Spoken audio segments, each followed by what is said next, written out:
ini perlu kami beritahukan PJ Gubernur Aceh Pak Rudi yang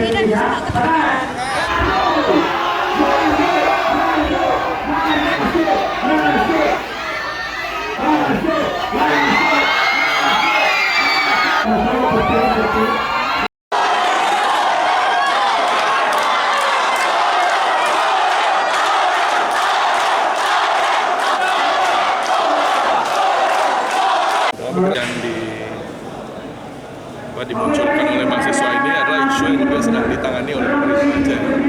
Jadi kita sudah membentuk tim evaluasi izin usaha tambang. Itu ada sekitar 16 yang sudah kita evaluasi, termasuk juga PT BMU. Karena untuk perizinan itu sudah didelegasikan oleh gubernur ke kepala di BPTS. Kan itu undang-undang cipta kerja yang makanya saya menganggap di BPTS itu bisa mengambil kebijakan.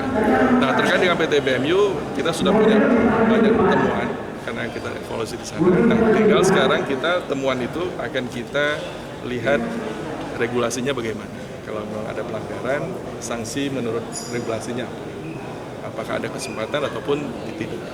Jadi sehingga nanti dalam waktu dekat mungkin kita akan tahu apa hasil tindak lanjut daripada evaluasi 16 IUP tadi. Dan tentunya kita pastikan ini harus sesuai regulasi.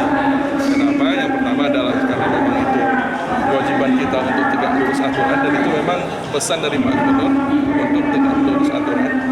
Kemudian ya itu untuk menjaga keadilan tadi, baik bagi masyarakat, baik bagi pemerintah, baik bagi pelaku usaha. Untuk sanksinya sendiri apakah dicabut? Ada tiga jenis keputusan yang memang secara regulasi layak dicabut, kita cabut. Kemudian bisa suspensi. Nah, untuk perkembangan di lapangan, PT BMU kita sudah minta untuk menghentikan seluruh